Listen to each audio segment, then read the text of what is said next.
మానవ జీవితమే ఒక మహాభారతం, అది మంచి చెడుల రెంటి నడుమ నిత్య ఘర్షణం. ఇది అహంకారం ఆశ్రిత్య. ఒకవేళ నువ్వు అహంకారాన్ని ఆశ్రయించి మళ్ళీ నేనెందుకు చేయాలని, ఈ పాపం నేనెందుకు మూట కట్టుకోవడం, అదేదో సెకండ్నే మూట కట్టుకొని కొంత మూట నీకు కూడా తప్పదు.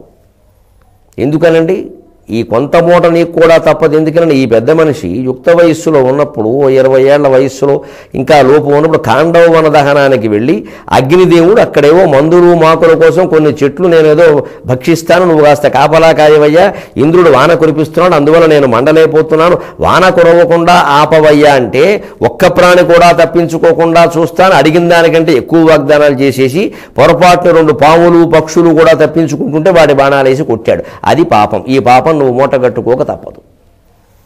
అప్పటి విధానం ప్రకారం ఖాండవ వన దహనంలో మిగిలినవి 7 జీవులు. ఒక లావుక పెట్ట, దాని పిల్లలు 4, 5, మయూరు ఒకడు, అశ్వసేనుడనే పాము ఒకడు. అంచేత పాండవులకు కూడా యుద్ధంలో జయం రావచ్చు, కానీ అది అపమార్గాల్లో వచ్చిన జయంగా ఉండక తప్పదు.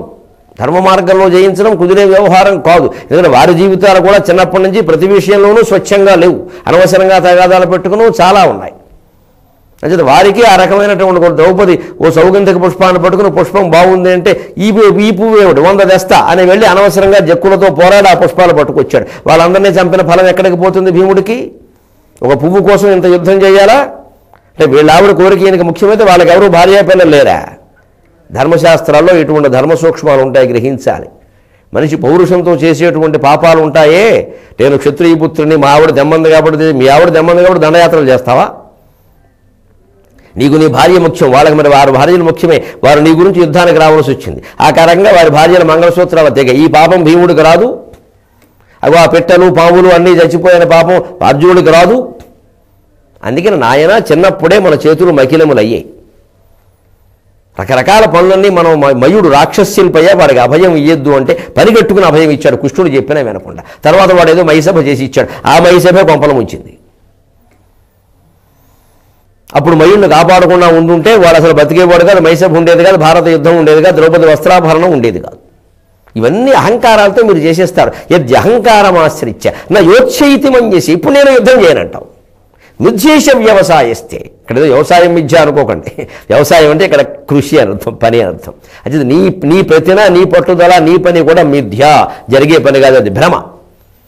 ప్రకృతిస్వాం నియోక్షతి. నీ సహజమైనటువంటి స్వభావమే నిన్ను నియోగిస్తుంది. మనం కూడా చూడండి, ఎన్నోసార్లు ఏమీ కల్పించుకోవద్దు, ఏమీ వద్దు, ఎవరిని ఏమీ అనొద్దు, మన దాన్ని మనం ఉందా ఉంటాం. 24 గంటలు ఉండడం కష్టం, మళ్ళీ తిరగబడిపోతుంది. ఎందుకంటే ఆ ప్రవృత్తి ఒకటి ఉంది. ఒక్కొక్కడు ఉంటాడు, ఎవరితోనో మాట్లాడితే శత్రుత్వం వస్తుంది కాబట్టి మాట్లాడద్దు, ఎవరితోనో మాట్లాడద్దు, మనల్ని అంటూ మనం కూర్చుని అనుకుంటాడు. వీడు మాట్లాడుకోవడం మానడం. ఎవడో ఎదురుగా ఉన్నట్టు ఊహించుకుని వీడేదో తిట్టేస్తూ ఉంటాడు. అంటే ఏమైంది? అసలు ఈ తిట్టడం, వ్యతిరేకించడం, కించిత్తు కూడా వ్యతిరేకతను సహించలేకపోవడం, ప్రతిదానికి వాదించడం, గొడవెట్టడం అనేది ఒక మన స్వభావంలా ఉంది. అది ఆ స్వభావాన్ని అతిక్రమించే ప్రయత్నం చేయాలి. కానీ తలుపులు వేసేసి కూర్చుంటే కుదరదు. తలుపులు వేసావు, తలల పూడులైన తలుపుల పూడలా, తలుపులు మూసావు, తలుపులు మూయలా. మనం మనస్సులోకి ఆ శత్రువు వస్తూనే ఉన్నాడు, వాడు ఎదురుగా ఉన్నాడని అనుకుంటూనే ఉన్నాం, మనం వాడి మీద ఓ రంకెలు వేస్తూనే ఉన్నాం. ఎవరైనా వింటే చాటు నుంచి ఏమిటో వీడికి ఏమైనా పిచ్చెక్కిందా అనుకుంటాడు.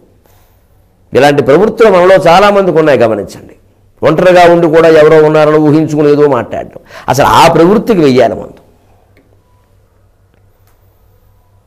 అందుకని నీ ఒకరుండు తప్ప, నువ్వు తప్ప ఇంకొకడు లేడు. సావగనేజను ఎవడూ చారడు.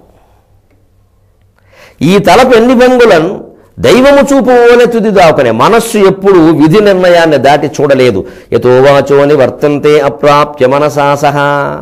దైవాన్ని అందుకుందుకు మనస్సు సరిపోదు. మనస్సు ఆగిపోతే తప్ప దేవుడు అర్థం కాడు. దేవుడికి మనకే అడ్డంగా ఉన్నది మనస్సే, జీవుడికి దేవుడికి అడ్డంగా ఉన్నది మనస్సే. అందువల్ల దేవుడే జీవుడిగా మారాడు, ఒక ఆభాస రూపం ఏర్పడింది. ఈ జీవుడు తానేదో ప్రత్యేకం అనుకుంటున్నాడు. ఏ గ్రంథాలు చదివినా అర్థమవుతుంది ఇది. అందుకని ఈ మనస్సు మాయ చేస్తుందయ్యా. మనస్సు ఎప్పుడు విధి చూసినట్టు చూడలేదు. అందుకే నువ్వు యుద్ధం చేయక తప్పదు, ఇంకో మార్గం లేదు అన్నాడు. ఎందుకని విధి నిర్ణయం ఎప్పుడు అంటే మనకు భర్తృహరి సుభాషితాల్లో ఓ శ్లోకం ఉంటుంది. ఏదో అనుకోనివేవో ఎలా జరుగుతాయంటే ఓ ఎలకుందిట. రాత్రి మూషికంబు వివరంబునరించి కరండబద్ధమై భీతిలి చిక్కి ఆశచడి పెద్ద గడస్యన పాము వాత సంపాతము జందే. రాత్రి మూషికంబు వివరంబునరించి కరండబద్ధమై భీతిలి చిక్కి ఆశ చెడి పెద్దగడసిన పాము వాత సంపాతము జందే దాని దిని పాము దొలంగె బిలంబు ద్రోవనే ఏతరిహాని వృద్ధులకు ఎక్కడి దైవమ కారణం బగు. ఓ ఎలకకి పొట్ట నకనకలాడుతూ ఉంటే కడుపులో ఎలకలు పరిగెడుతున్నాయి, కడుపులో ఎలకలు పరిగెడుతున్నాయి. దానికి ఆకలేసింది, తట్టుకోలేక తిరిగింది. ఓ ఇంట్లో భోషాన్నం పెట్టి కనపడింది, దానికి కన్నం చేసింది, కొట్టింది పంటితోటి ఓ బియ్యపు గింజలు నలిపినట్టు నొక్కింది. ఓ గంటకి రంధ్రం పడింది. నెమ్మదిగా అందులో ప్రవేశించింది. అమ్మయ్యా, నా పంట పండింది, ఇందులో ఏవో ధాన్యం ఉండుంటాయి, శుభ్రంగా 10 రోజుల పాటు ఇందులోనే మకం వేసి హాయిగా తినచ్చు, ఇది దీని సంకల్పం. లోపలికి వెళ్ళాక ఏం జరిగింది? లోపలే ఉందండి కరండబద్ధమై, అప్పటికే పెట్టులో ఉందో పాము. ఎందుకంటే ఇది పాములాడి ఇల్లు. ఇది వాడు ఓ పాముని తీసుకొచ్చి అది ఎంతకీ చెప్పిన మాట వినలేదు, ఓ పెట్టిలో పెట్టాడు. దానికి తన పండు కూడా పెట్టట్లా, దానికి పాలు కూడా పోయట్లా, దాన్ని అలా అట్టి పెట్టాడు. అది భీతిలి భయపడింది, చిక్కిపోయింది, డస్సి నీరసపడింది. అలా ఉండి పాము ఆ ఎలక కన్నం పెట్టి ఎలక లోపలికి వెళ్ళింది. దానాహారం కోసం అదిరితే పాము ఎప్పటి నుంచో ఆహారం లేక చిక్కిపోయి శల్యమైపోయి బయటికి వెళ్ళే దారిలో కొట్టుకుంటుందేమో. శుభ్రంగా ఈ ఎలకను తినేసి ఆ ఎలక తవ్విన కన్నంలోంచే పాము బయటికి వెళ్ళిపోయింది. ఎలకకి ఏదో ఆకలి నుంచి విముక్తి కోరుకుంటే జీవితం నుంచే విముక్తి దొరికింది. పాముకి ఇంకా నాకు విముక్తి లేదు అనుకుంటే పాముకి ఆహారం దొరకడంతో పాటుగా విముక్తి కూడా దొరికింది. ఏ తరిహా నివృద్ధులకు ఎక్కటి దైవమ కారణం బగున్. విధి ప్రణాళిక అనేది మనిషి యొక్క హానికి కానీ వృద్ధికి కానీ కారణమవుతూ ఉంటుంది అని భర్తృహరి సుభాషితాల్లో ఎంతగా చెప్పాడండి. తాను ఒకటి తెలిస్తే దైవం ఒకటి తెలిసిందని. ఎలక ఏం తెలుసుకుని లోపలికి వెళ్ళింది, బయటకు వచ్చే పరిస్థితి ఏమైంది. అదేదో సాధిద్దామని వెళ్ళుకుంది, దాన్ని మింగేసింది, పాము వెళ్ళిపోయింది బయటికి. చివరికి యజమాని ప్రణాళిక కూడా విచిత్రమైంది. చిన్నగా భోషణానికి కన్నం పడింది, అందులో ఏమో చచ్చిన ఎలక లేదు, ఉన్న పాము లేదు. వాడికి మోసం అయిపోయింది, ఎలక బతుకైపోయింది. పాముకు విచిత్రంగా ప్రయోజనం కలిగి నేను జీవితంలో బయటికి వెళ్ళాను, నా పరిస్థితి అనుకుంటే పాము బయటపడింది. మనం కూడా అలాగే బయటపడతాం. మనకు అనుకూలమన్నీ మన దగ్గరికే వస్తాయి భగవంతుడిని నమ్ముకుంటే. మొత్తం మీద ఇక్కడ మనం గ్రహించేది ఒకటే మాట, మ్యాచ్ ఫిక్సింగ్ జరిగిపోయింది. అర్జునుడు అంగీకరించకపోయినా కృష్ణుడు ఎలాగూ చేయిస్తాడు కాబట్టి దైవము చూపు ఓలే తుది దాకుని ఈ విధం ఇట్టులుండగా త్రోవగజిల్లుని ఎటు త్రోచిన పోవదు చూసి ఉంటుంది. నువ్వు ఏమన్నా జరిగేది కాదయ్యా. అంచేత నువ్వు చూస్తూ ఉండు, కావాలంటే ఏం జరుగుతుంది. పోను నువ్వు అంటావు కదా, శిఖండి నాడు పక్క పెట్టి వేయించు, నువ్వు యువతలు పెట్టి ఉంచిన బాణాలే ఏం జరుగుతుందో చూడు అంటే మొత్తం తెలిసినటువంటి పరమాత్మని మనం సారథ్యం పగ్గాలు అప్పగించి కూడా మనం జీవుడుగా ఎంత నాటకం ఆడుతూ ఉంటాం, ఎంత అతిగా నటిస్తూ ఉంటామనడానికి అర్జునుడి యొక్క మాటల ఉదాహరణ. ఓ పక్క భగవంతుడు నమ్మం అంతానండి, దైవ నిర్ణయం అండి, ఎలా ఉంటే అలాగే అంటూనే మనం మళ్ళీ మాకు ఇలా జరిగితే కానీ కుదరదండి. మరి దైవ నిర్ణయం అన్నప్పుడు మళ్ళీ ఇలా జరిగితే కానీ కుదరదని ఎలా ఉంటున్నావు? ఇది మనలో చాలామందికి ఉంది అహంకారం. అంతానంటే మేము దేవుణ్ణి నమ్ముకున్నామండి, ఎలా అంటే అలాగే మాకు ఏదొచ్చినా అలాగే తీసుకోవడం అలవాటు అంటూనే మాకు ఎప్పుడు ఏమిటో ఇలాగే జరుగుతూ ఉంటుంది. శుభం అనమాట అది. శుభం జరుగుతుంది కాబట్టి అలా అంటున్నావు. అశుభం జరిగినా తీసుకుంటావా? అప్పుడు చెప్పి ఈ మాటలు, ఈ ఆధ్యాత్మికత, ఈ స్పిరిచువాలిటీ, ఇంగ్లీషులు, మూతి తిప్పడాలు అక్కడ చెప్పు. ఏదో కొన్ని శుభాలు జరిగేసరికి మాకేమిటో అలా అనుకుంటేనండి అన్ని శుభాలే జరుగుతాయి అంటే అన్ని శుభాలు జరుగుతాయి కాబట్టి ఇలా అనుకుంటున్నావు అనమాట. తీవ్రమైన అశుభం జరిగితే అలాగే తీసుకుందుకు సిద్ధంగా ఉన్నావా? లేవు. మనం జరగగానే మళ్ళీ ఏమిటో దేవుణ్ణి నమ్మేవి ఇలా అంటే అందుకోసం నమ్మేమన్నమాట. మళ్ళీ పైకి మాత్రం ఏమంటామంటే మాకు చిన్నప్పటి నుంచేనండి అసలు కన్నీళ్ళు పెట్టే అలవాటు లేదండి, అసలు ఏదైనా సరే అంత స్థితప్రజ్ఞుడివి, అంత సుఖమహర్షివి, కష్టాలు రాలేదు కాబట్టి అలా మాట్లాడుతాం. వచ్చిన వెంటనే మనం ఏడవడం ఖాయం, మళ్ళీ దేవుణ్ణి తిట్టడం ఖాయం, వీలైతే మతం మార్పిడి ఖాయం.